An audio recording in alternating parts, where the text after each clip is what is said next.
Et si je te disais dans cette vidéo que un esclave peut devenir le maître, peut-être tu ne croiras pas. Mais dans ces quelques minutes qui vont suivre, je vais te montrer étape par étape comment un esclave peut devenir un maître. Qu'est-ce que ça veut dire littéralement dans la vie actuelle? Ça veut dire que un pauvre, un misérable, un sans-abri peut devenir PDG, peut devenir directeur, peut devenir quelqu'un qui est influent et influencer les autres. C'est simple. Dans cette vidéo, je vais me baser sur une philosophie qui a fait ses preuves.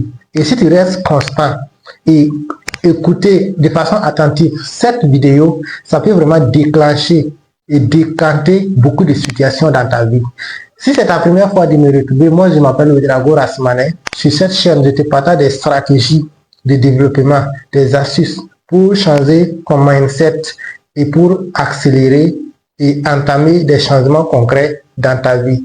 Si cette thématique résonne avec toi, je t'invite à t'abonner, à activer la cloche de notification pour ne rien manquer de toutes les pépites que je publie ici chaque semaine. Avant de continuer, je vais vraiment te rassurer que cette philosophie a fait ses preuves dans la vie de plusieurs personnes. C'est la philosophie selon Hegel. Hegel est un philosophe qui a donné une dialectique. Et cette dialectique, c'est ce qu'on appelle la dialectique du maître et de l'esclave. Dans cette dialectique, voici l'histoire. C'était l'histoire d'un maître et son esclave. Et comme tu le sais, le maître a toujours l'autorité sur son esclave. Tout ce que le maître voulait, c'est l'esclave qui devait se battre corps et âme pour pouvoir procurer cela au maître. Le maître, lui, il était au repos. Il se reposait sur ses lauriers et il commandait à son esclave de tout faire pour le satisfaire, que ce soit son habillement, sa nourriture, sa boisson, en bref, vous savez, toutes les charges du maître se reposaient sur les épaules de l'esclave. Et l'esclave ne peut rien faire. Tout ce qu'il doit faire, c'est d'accepter et de se mettre au service de son maître, de tout faire pour combler ses désirs et ses besoins. Donc, c'est dans cette dynamique que l'esclave va redoubler beaucoup d'efforts. Il va travailler d'arrache-pied, nuit et jour, pour pouvoir satisfaire les exigences de son maître. Et normalement, lorsqu'il travaille, lorsqu'il donne des efforts, lorsqu'il mobilise toutes ses énergies pour pouvoir travailler au bénéfice du maître, il doit avoir des récompenses. Mais généralement, il ne gagne rien. Et c'est en travaillant que l'esclave va développer ses talents, que l'esclave va tout donner pour travailler nuit et jour pour satisfaire et avoir beaucoup de ressources à la disposition de son maître. Et qu'est-ce qui s'est passé? Il s'est passé que le maître qui s'est reposé à chaque moment a tendance à ne plus faire quelque chose de ses mains et a tendance à devenir quelqu'un qui ne peut rien faire de lui-même. Donc, toute sa vie dépendait maintenant de l'esclave. C'est dans ce moment que l'esclave a compris que non, la vie de son maître était dans ses mains. Ça veut dire, si l'esclave arrête de faire ce qu'il fait aujourd'hui, c'est fini pour le maître. Et inconsciemment, le maître même a compris que sa vie dépendait maintenant de l'esclave. Au début, il pouvait dominer, crier, mais avec le temps, il a compris que s'il continuait avec des menaces et des exigences élevées, si l'esclave dit non, automatiquement il ne peut rien faire. Qu'est-ce qui s'est passé? Il s'est passé que, en se reposant sur ses lauriers, le maître a perdu son influence. Le maître a perdu ses capacités.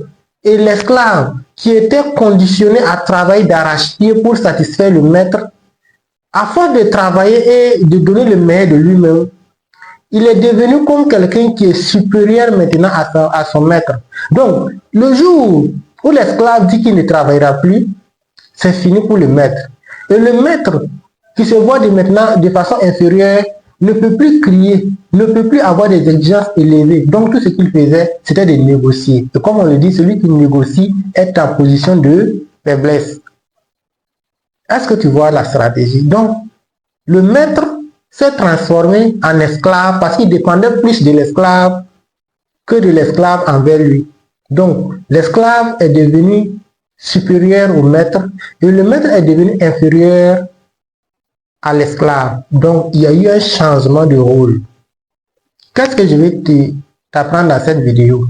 Je vais t'apprendre que même si tu es dans une situation difficile, continue de te battre, continue de travailler, continue de développer tes compétences, continue de développer tes sens, continue de travailler ton esprit, d'innover, de penser à comment faire pour sortir de cette difficulté qui te tracasse un jour. Je peux t'assurer, si tu mets en pratique la philosophie du maître et de l'esclave selon Hegel, tu vas travailler d'arrache-pied, tu vas souffrir, tu vas développer tes sens, tu vas développer des compétences et en plus tu vas développer ton intelligence. Une fois que tu auras accumulé toutes ces compétences et toutes ces expériences, ça va vraiment te façonner à tel point que tu n'as même plus peur d'aucune adversité dans la vie. Et ça va faire en sorte que tu deviens maître absolu de ta vie. Et comme tu as accumulé beaucoup d'expérience, tu sais maintenant ce qui marche et ce qui ne marche pas. Donc à partir d'un certain moment donné, tu auras une vision claire de ce que tu dois faire. Et lorsque tu t'engages à 100% dans une mission, dans un chemin, comme tu as accumulé beaucoup d'expérience dans le passé que tu as souffert, tu es devenu sage, lucide et expérimenté dans les décisions que tu prends au quotidien. Donc ça va faire que tu vas triompher, tu vas atteindre des résultats élevés que beaucoup même ne croyaient même pas au début. Lorsque tu vois des gens qu'on n'a pas soutenus au début, qui se sont donné eux-mêmes les moyens d'atteindre leurs objectifs, lorsqu'ils réussissent, ça fait peur aux autres parce que peu de gens croyaient qu'ils allaient atteindre ce stade. Donc cette histoire et cette dialectique du maître et de l'esclave selon le philosophe Hegel, ça vient t'apprendre que peu importe ta situation actuelle, tu es capable de faire de grandes choses. Et si tu veux savoir pourquoi tu es capable de faire de grandes choses, moi, je crois que toi, tu es capable de faire de grandes choses. Peu importe tout ce que tu arrives dans la vie. Donc, lève-toi, travaille d'arrache-pied, apprends de tes erreurs et innove tout ce que tu décides de faire. Tu avanceras de façon certaine dans la vie.